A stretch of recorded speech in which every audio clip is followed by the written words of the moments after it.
नेहा. आपण सर्वांना माहिती आहे शंखनाद वृत्तवाहिनी हे नवनवीन प्रोग्राम आपल्या समोर प्रस्तुत करत असतात.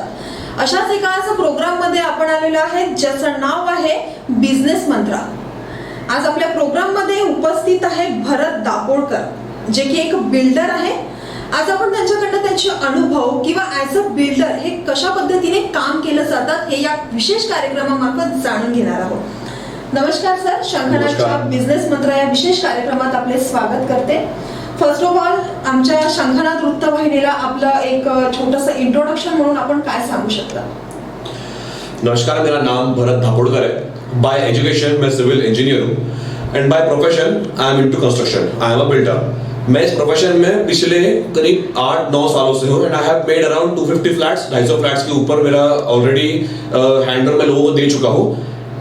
And this is the like 9th year I am operating this business. And right now where we are is हम लोग अभी छा है. ये मेरा प्रोजेक्ट है 98 फ्लैट्स का, अशोक वाटिका नाम से. This is the current project I am working on.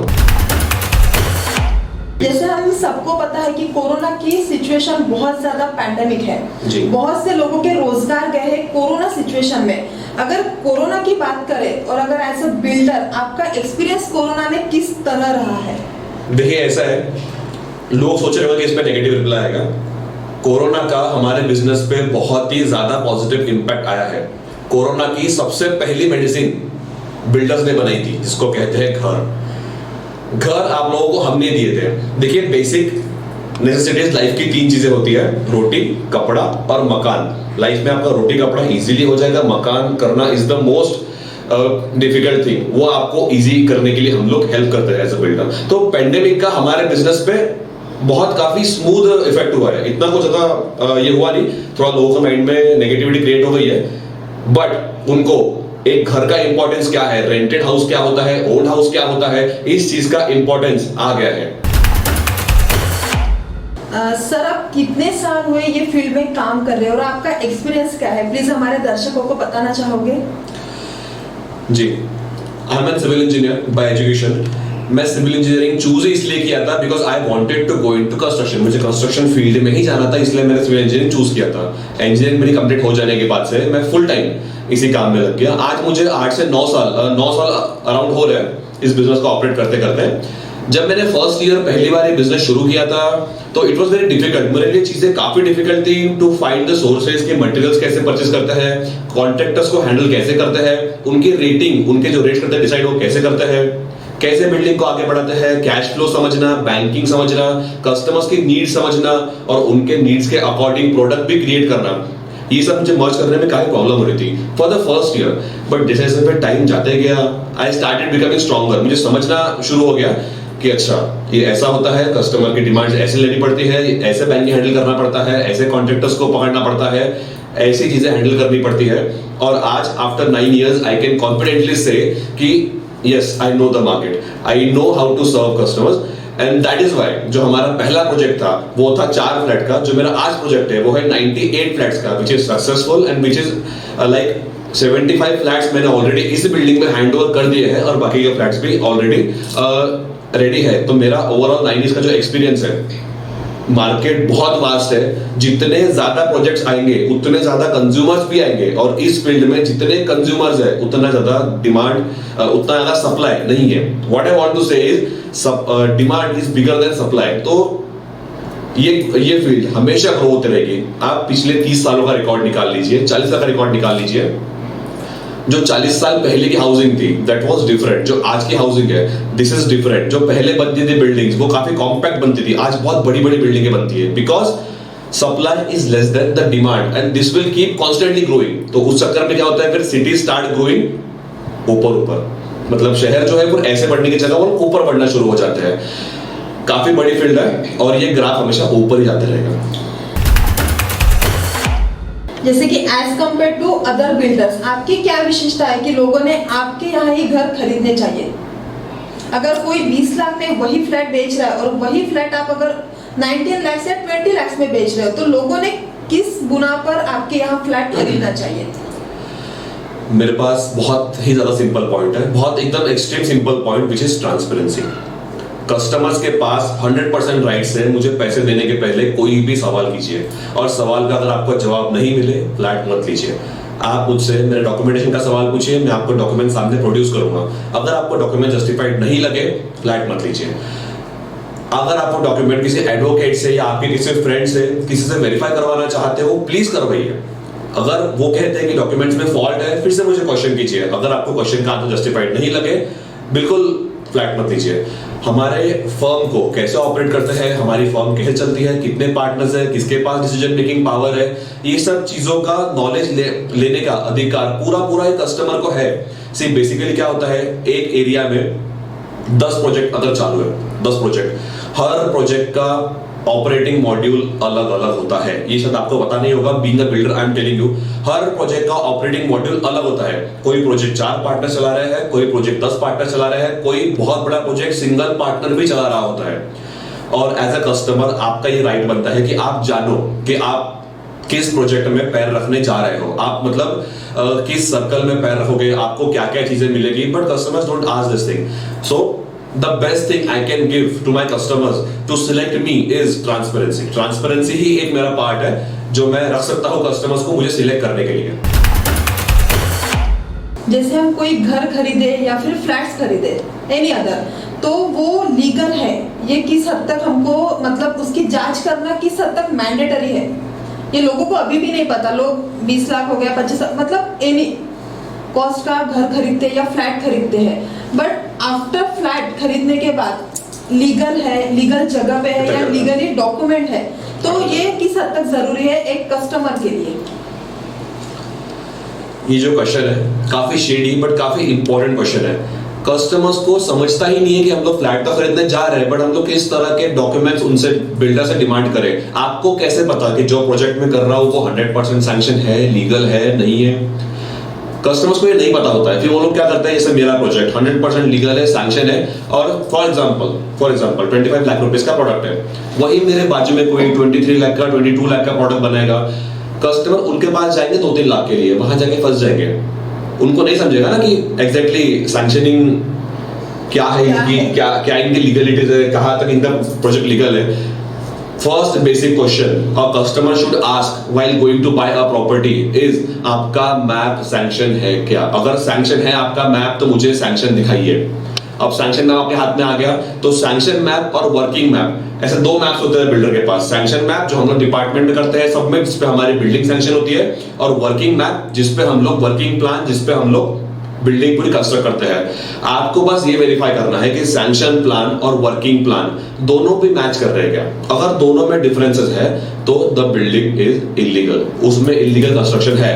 तो मैं ये नहीं कह रहा कि आप 100% फंसोगे इलीगल कंस्ट्रक्शन में, बट 90% चांसेस है कि आप कहीं ना कहीं जाके अटक जाओगे। भले आप बिल्डर से फ्लैट ले लोगे, जब आप रीसेल करने जाओगे तब अटकोगे, जब आप फ्लैट पे फाइनेंस करने जाओगे तब अटकोगे, जब आप फ्लैट पे टैक्स चढ़ाने जाओगे तब अटकोगे। काफी सारे एस्पेक्ट्स हैं, आप वहां पे अटक सकते हो। दूसरा डॉक्यूमेंट है, अगर बिल्डिंग कंप्लीट हो चुकी है तो जो हमारे नागपुर की एनएमसी है, नागपुर म्युनिसिपल कॉर्पोरेशन, ये करती है प्रोवाइड हर बिल्डिंग को occupancy certificate which is called as OC simple language में। हमने जो सैंक्शन प्लान सबमिट किए थे एनएमसी को, उसमें हम लोगों ने क्या क्या बोले थे एनएमसी को कि हम लोग बिल्डिंग इन मॉड्यूल से बनाएंगे, उस मॉड्यूल से बिल्डिंग बनी है, ये एनएमसी वाले आके चेक करते हैं, 5 बार विजिट करते हैं, बिल्डर को क्वेश्चन करते हैं, एक पैरामीटर्स चेक करते हैं। मतलब जो एनएमसी चेक करते हैं वो जरूरी है, वो जरूरी है, बहुत जरूरी है। और एनएमसी चेक करने के बाद देती है सर्टिफिकेट। तो कस्टमर से बहुत ज्यादा एनएमसी को समझता है, और एनएमसी अपने पूरे गाइडलाइन से बिल्डिंग चेक करती है, और अगर बिल्डिंग पूरी तरह उनको ओके लगे तब मिलती है ऑक्यूपेंसी सर्टिफिकेट। तो अगर किसी बिल्डिंग में आपको बिल्डिंग कंप्लीटेड है और अगर आपको बिल्डिंग में ओसी ऑलरेडी मिल रही है, ऑक्यूपेंसी सर्टिफिकेट की कॉपी अगर आपको मिल रही है, तो you are good to go, that you can buy the flat in the specific project. Occupancy certificate is a very must thing. तीसरी चीज है ट्रांसपेरेंसी। आपका अधिकार है कोई भी सवाल उस फ्लैट से रिलेटेड आप बिल्डर को पूछ सकते हो, और अगर वो बिल्डर आपको वो सवाल का जवाब देने से मना करे या जवाब नहीं दे पाए, या अगर आपको वो जवाब पसंद नहीं आए, पीछे हट जाओ। आगे जाके अटकने से अच्छा है पीछे हट जाओ। जैसे financing and internal firm operation, अगर हम इसकी बात करें तो आप हमारे दर्शकों को क्या बताना चाहोगे कि ये क्या है, किस तरह इस्तेमाल होती है, या फिर एज अ घर लेने के लिए या फिर फ्लैट लेने के लिए क्या इम्पोर्टेंट है? देखिए, फाइनेंसिंग का बहुत ज्यादा इंपॉर्टेंस है, बहुत ज्यादा इंपॉर्टेंस है। कई बार बिल्डर क्या होता है, कंस्ट्रक्शन के लिए बैंक से लोन लेता है, कई बार कंस्ट्रक्शन के लिए बैंक से लोन लेता है। लोन लेने के लिए उनको करना होता है फ्लैट्स मॉर्गेज, उसी बिल्डिंग के फ्लैट्स मॉर्गेज करना होता है। और ये चीज वो कस्टमर्स को इन्फॉर्म नहीं करता है। ये चीज आपको इन्फॉर्म होना बहुत जरूरी है, आपको पता होना बहुत जरूरी है कि जो फ्लैट में खरीदने जा रहा हो वो फ्लैट ऑलरेडी किसी बैंक के पास मॉर्गेज है, ताकि फ्यूचर में कुछ अगर 19-20 ऊंच नीच हो जाए तो फिर आपको पता हो कि एक्शंस क्या लेने हैं। मैं ये नहीं कह रहा कि प्रॉपर्टी गलत है, प्रॉपर्टी 110% सही है, आप बिल्कुल लीजिए वो प्रॉपर्टी, बट आपको नॉलेज स्टार्टिंग से डे 1 से होना चाहिए कि वो प्रॉपर्टी आइदर मॉर्गेज है, फ्री है या क्या है।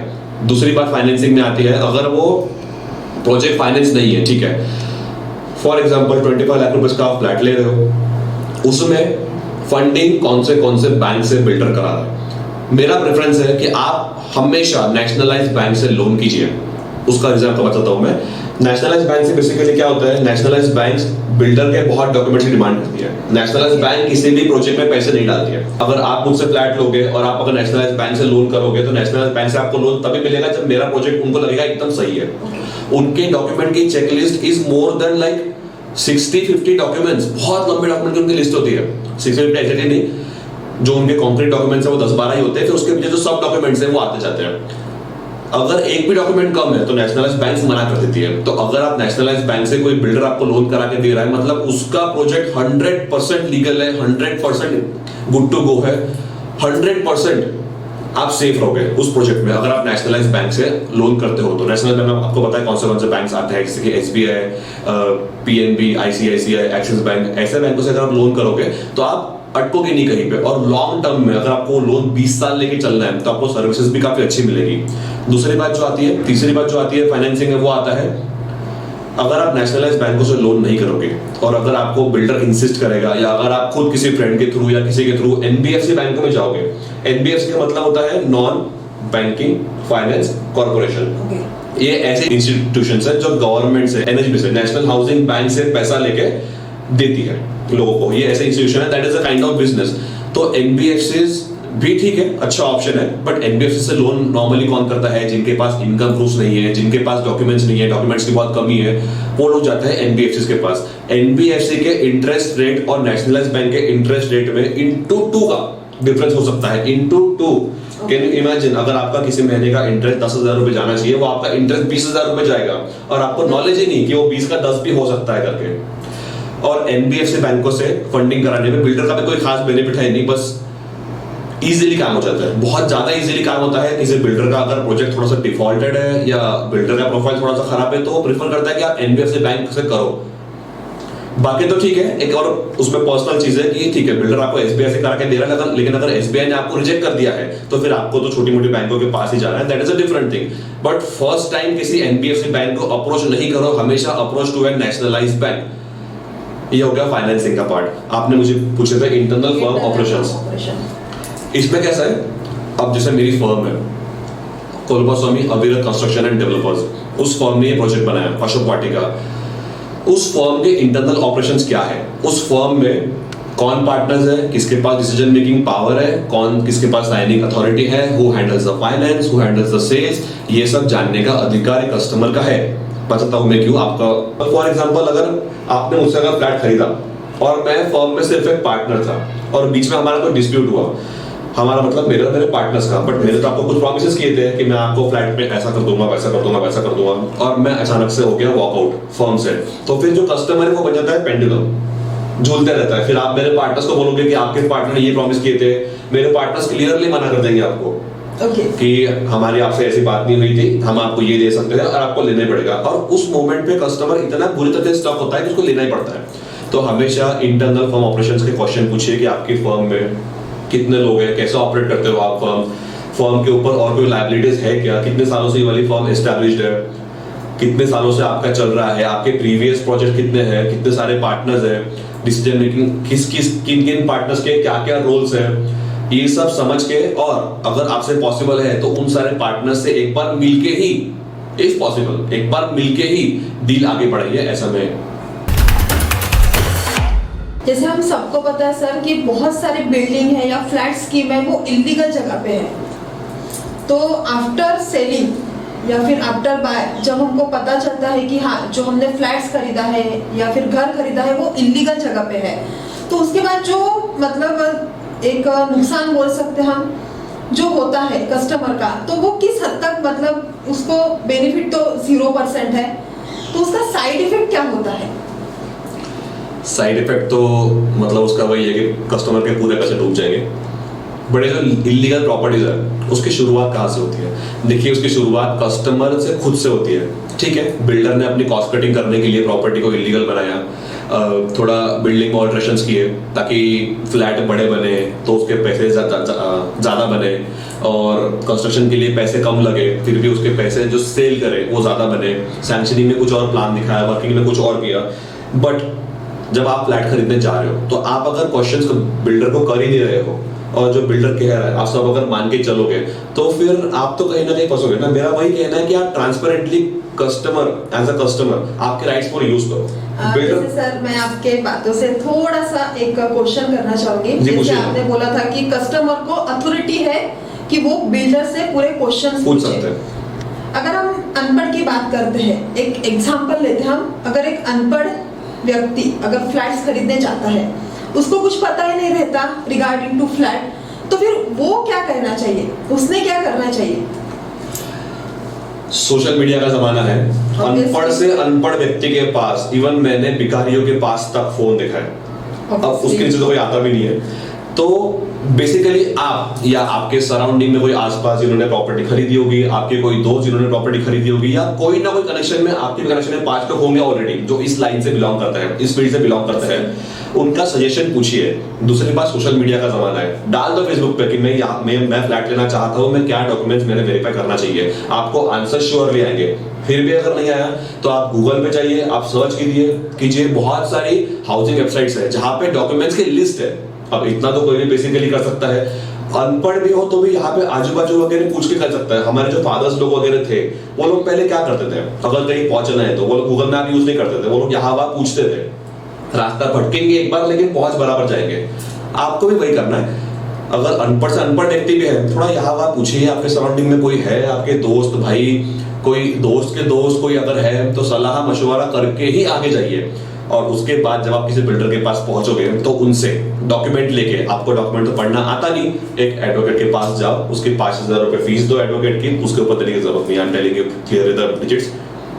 उनकी एक फीस दो नॉमिनल, वो आपको पूरे डॉक्यूमेंट्स पढ़ के 2 दिन में बता देंगे कि ये बिल्डिंग क्लियर है नहीं है, आपको यहाँ फ्लैट देना चाहिए नहीं चाहिए। यही करना चाहिए एक कस्टमर ने, अगर उनको ज्यादा नॉलेज नहीं है तो। बाकी तो आजकल सबको नॉलेज है, सबको एक्सपोजर आ गया है, तो आपको वो भी पैसे बच सकते हैं। The choice is yours. अगर कोरोना में हम सेविंग की बात करें तो किस हद तक फ्लैट्स या घर में हमको सेविंग करना चाहिए, या फिर आगे चल के ऐसे फ्यूचर में उसका क्या बेनिफिट होगा? लाइफ की सबसे बड़ी सेविंग एक फ्लैट होती है। 2008 में 28 लाख रुपए का बेचा हुआ फ्लैट 2015 में 55 लाख रुपए का कस्टमर ने रीसेल किया। कौन सा बैंक उसको 7 साल 8 सालों में डबल करके दे रहा है? कोई बैंक नहीं कर रहा, कोई बैंक नहीं कर रहा। 28 लाख का फ्लैट, उनके पास प्रॉपर्टी बनी हुई थी, उतने साल वो वहां पे रहे भी, अगर इनकेस कहीं और रहते प्रॉपर्टी नहीं करते तो उनका रेंट का पैसा भी जाता, वो भी उनका बच गया, और साथ में उनको पैसे डबल करके भी मिले। ऐसा कहीं नहीं होता। सबसे बढ़िया सेविंग कोरोना में भी आपकी जो हो सकती है वो है प्रॉपर्टी ही। अगर आप वेट कर रहे हो पैसे जमा के कि ये जो कंस्ट्रक्शन का ग्राफ है ये नीचे आएगा, फ्लैट्स के रेट सस्ते होंगे तब हम खरीदेंगे, ये बिल्कुल नहीं होने वाला। पूरे इंडिया में एक किसी बिल्डिंग का फ्लैट के रेट्स कम नहीं हुए, बहुत माइनर परसेंटेज में, जो आपको फर्क भी नहीं पड़ता, उतना ही परसेंटेज में कम हुए होंगे। ये ग्राफ कंटिन्यूअसली ऊपर ही जा रहा है। तो अगर आप आज, जैसे जब मैंने ये बिल्डिंग शुरू किया था, जब बिल्डिंग ग्राउंड पे थी, 1 BHK was worth 12 lakh rupees, but आज मेरा 1 BHK 17.5 लाख रुपीज का है। तो जो कस्टमरों ने उस टाइम पे 12 लाख का ले लिया, वो लोग आज 17-18 लाख रुपीज का रीसेल ऑलरेडी कर रहे हैं। तो 2 सालों में कौन दे रहा है उनको 12 के 17 करके? आपकी सबसे बढ़िया सेविंग जो हो सकती है वो एक प्रॉपर्टी में ही हो सकती है। डिपेंड्स आप प्रॉपर्टी कहाँ ले रहे हो, किस तरह की ले रहे हो, किस टाइप की ले रहे हो, किससे ले रहे हो। एज अ बिल्डर आपका प्रॉपर्टी में एक्सपीरियंस कैसे रहा है? एक्सपीरियंस मेरा बहुत बढ़िया है। It feels like serving to people. ऐसे लोगों की सर्विस की है हम, ऐसा कुछ तो फील आता है कि हमने उनके लिए कुछ तो अच्छा किया, सिर्फ एक बिजनेस और सिर्फ पैसा कमाने के इंटेंशन से नहीं। बट आई बिलीव ट्रूली कि घर देना, किसी को घर देना, और फिर जब वो लोग उनके बच्चों के बर्थडे पे, उनके घर में जब शादियां होती है, जब उनके घर पे सब चीजें होती है तो हमको इनवाइट करते हैं, that is the biggest achievement. मेरा एक्सपीरियंस बहुत बढ़िया रहा है। मैंने इससे सोशल कॉन्टेक्ट बहुत वास्ट बनाए, मतलब जितना मेरा सोशल कॉन्टेक्ट मैंने बनाया है सिर्फ इसी फील्ड की वजह से मुझे मिला है। काफी कॉन्फिडेंस बढ़ा, काफी सारे चीजें करने की हिम्मत आ गई जो शायद किसी और जॉब में नहीं आ पाती थी, रेगुलर जॉब में। I am never giving up this field, मैं हमेशा पूरी लाइफ इसी फील्ड में रहूंगा। जैसे हम अगर ग्रूमिंग की बात करें तो एज अ बिल्डर में या फ्लैट सिस्टम में अभी जैसे 2021 शुरू है जी। तो क्या ग्रूम हुआ है? देखिए बूम तो बहुत ज्यादा है, बहुत ज्यादा, मतलब बहुत ही एक्सट्रीम ज्यादा है। अगर 2010 के आप हाउसिंग के सेल्स के रेट्स देखो, आप देखो डिजिट्स, और 2020 के आप देखो डिजिट्स, ऑलमोस्ट 1.5 का डिफरेंस है। 1.5 का, अगर 1 करोड़ घर 2010 में बिके होंगे तो 1.5 करोड़ घर 2020 में बिके हैं, और स्टिल लोग बोलते हैं कि प्रॉपर्टी का मार्केट डाउन है।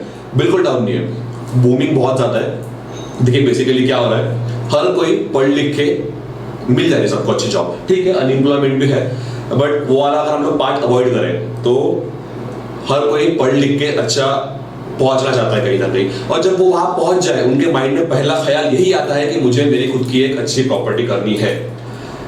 हमारे सिटी में जैसे कोई नई अगर बहुत बड़ी कंपनी आई, फॉर एग्जांपल हमारे सिटी में क्या हुआ था अभी कुछ 4 सालों पहले, 5 सालों पहले मिहान में बहुत 3-4 कंपनीज आई थी। इट क्रिएटेड अराउंड 20,000 जॉब्स, 20,000 लोगों को जॉब मिली। अब 20,000 लोग, उनके एक फैमिली में 4-4 लोग, अगर मैरिड है तो, अनमैरिड है तो ठीक है, वो एवरेज पकड़ के 50,000 लोगों को हाउसिंग भी तो देना है, तो 50,000 फ्लैट्स, सॉरी 20,000 फ्लैट्स भी तो डिमांड आ गई। 20,000 फ्लैट्स उस टाइम पे अवेलेबल थे ही नहीं, तो उसके बाद जितने प्रोजेक्ट्स आए सारे बिकते गए। And those projects were so heavy cost, मतलब इतने महंगे महंगे प्रोजेक्ट्स थे, हमको होप नहीं थी, बट वो बिकते चले गए क्योंकि लोगों को तो अब जरूरत थी, और यही जरूरत बिग टाइम इंक्रीज हो जाएगी। ऐसे भी लोग हैं जिनका सैलरी में इंक्रीमेंट हो गया, अब वो लोग ईएमआई इजीली भर पा रहे हैं, तो वो लोग दूसरी प्रॉपर्टी लेना चाहते हैं। उनको प्रॉपर्टी का इंपॉर्टेंस पता है, अगर वो ये प्रॉपर्टी रेंट पे लगा देंगे तो उसे रेंट से थोड़े और पैसे भर के वो ईएमआई निकल जाएगी, उनकी दूसरी प्रॉपर्टी पर हो सकती है उनके बढ़े हुए सैलरी में।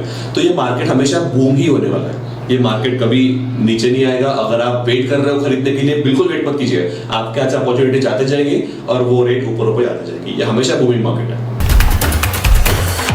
अशोक वाटिका की अगर बात करें हम, तो उसमें क्या विशेषताएं हैं आपके फ्लैट्स में?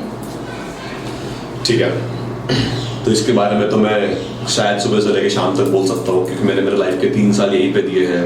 10 to 6 में यहीं पे आता था सुबह से लेकर शाम तक, मेरा कोई और पार्ट टाइम दूसरा कोई जॉब नहीं था। जो हमारा प्रोजेक्ट है अशोक वाटिका, ये न्यू नरसाला में लोकेटेड है। न्यू नरसाला में यहाँ पे कंपटीशन 0 है, आसपास है छोटे बड़े प्रोजेक्ट, बट वो हमसे कॉम्पीट नहीं करते। हमारा प्रोजेक्ट 98 फ्लैट्स का प्रोजेक्ट है, जहाँ पे swimming pool, senior citizen park, children's play area, jogging track, community hall, ऐसे बहुत सारे अम्यूनिटीज हमने लोगों को बना के दिए हैं। हमने बजट हाउसिंग में पहली बार कंसेप्ट लाया, अशोक वाटिका ने पहली बार पूरे नागपुर में कंसेप्ट लाया। हमने बनाया है टेरेस गार्डन।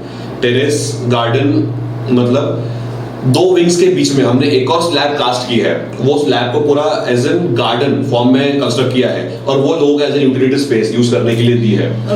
वो इसके पहले नागपुर में सिर्फ 2 या 3 प्रोजेक्ट में यूज हुआ है, और उन प्रोजेक्ट में फ्लैट के प्राइसेस थे 2.5 करोड़, 2 करोड़, 1.5 करोड़ रुपए। मैं वहां पे फ्लैट देखने गया था एज अ प्रोजेक्ट स्टडी, वहीं से इंस्पायर होकर हमने ये डिजाइन निकाले।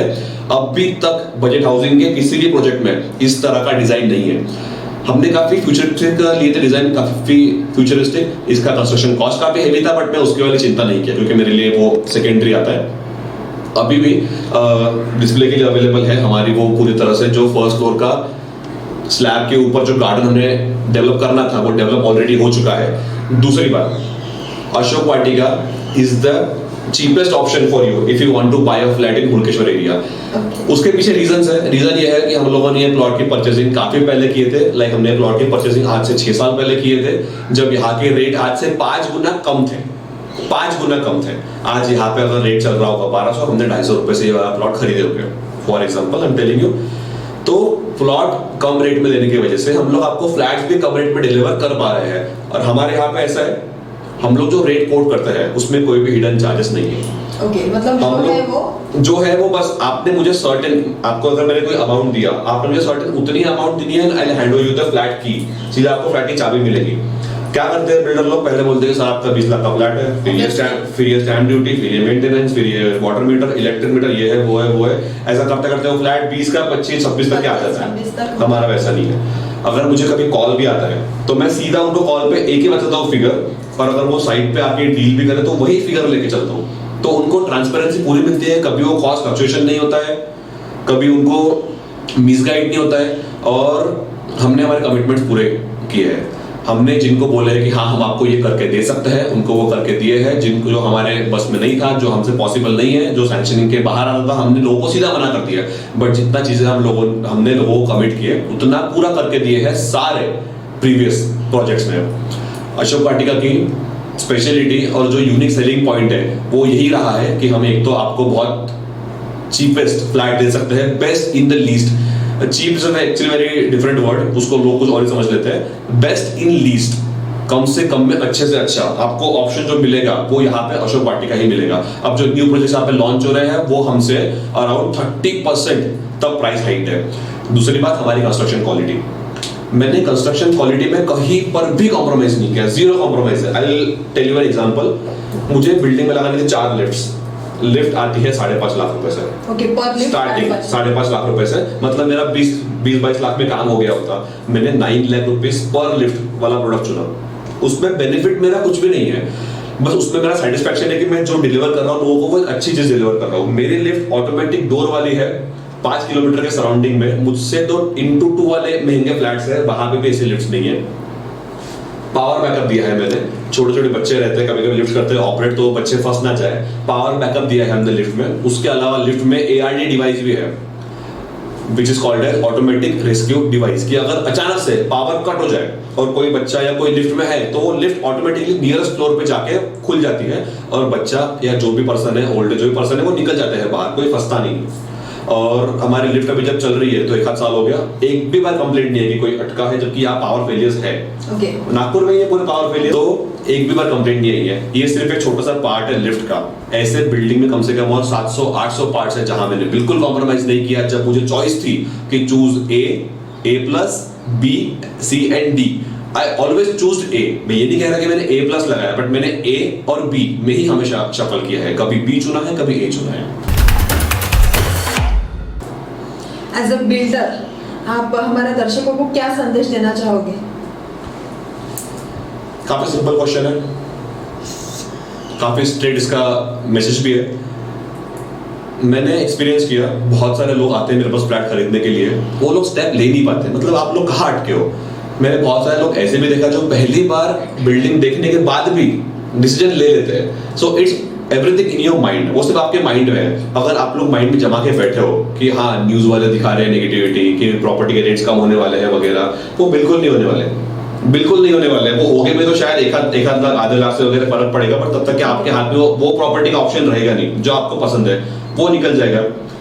मैं ऐसे लोगों से मिला हूं जो लोग पिछले 20 सालों से रेंट पे रह रहे थे और उनको पता ही नहीं उनका कितना लॉस हुआ जब तक कि उन्होंने मुझसे बात नहीं की। मैं उनके साथ एक दिन बैठ के चाय पिया, आधा घंटा उनको एक्सप्लेन किया कि आपका इतना लॉस हो रहा है, 20 साल आपने जितना रेंट भरे उसमें थोड़े से पैसे और बढ़ा के EMI भरते तो आपके प्रॉपर्टी ओन हो गई होती। आज आपकी प्रॉपर्टी वर्थ सेवरल लैक्स होती, और आपके पास आज क्या है? कुछ भी नहीं, सिर्फ स्टेट ऑफ माइंड है आपका वाला। मेरा मैसेज आपको यही है, टेक द स्टेप, बिल्कुल आगे जाओ, बिल्कुल आप प्रॉपर्टी में इन्वेस्ट करो, सेफ प्रॉपर्टी देख के। बहुत अच्छा इन्वेस्टमेंट है, आपको कभी भी ये इन्वेस्टमेंट डिसओन नहीं करेगा, आपको कभी भी ये इन्वेस्टमेंट डिसअपॉइंट नहीं करेगा। प्रॉपर्टी में डाले हुए पैसे जल्दी वापस नहीं आते। जल्दी मतलब जब हमको पैसे की जरूरत है एग्जैक्टली उसी टाइम पे प्रॉपर्टी बिक जाए ऐसा कोई जरूरी नहीं है। बिकती भी है बट कोई जरूरी नहीं है, थोड़ा टाइम लेती है। बट जब ये फ्रूट देती है, जब आपको ये फल देती है, तो आपको ये फल आपके एक्सपेक्टेशन से, उम्मीद से ज्यादा ही देती है। थोड़ा अगर आप वेट करो तो बिल्कुल go for it, this is my message. आज आपण शंखनाथच्या बिझनेस मंत्र या विशेष कार्यक्रमांतर्गत बिल्डर हे कसे असतात किंवा बिल्डिंगचं काम कशा पद्धतीने असतात हे आज आपण जाणून घेतलं आहे। आजच्या कार्यक्रमामध्ये माझ्यासोबत एवढंच, पुन्हा भेटूया नवीन कार्यक्रमासह। तोपर्यंत पाहत रहा शंखनाथ न्यूज, आवाज सत्याचा।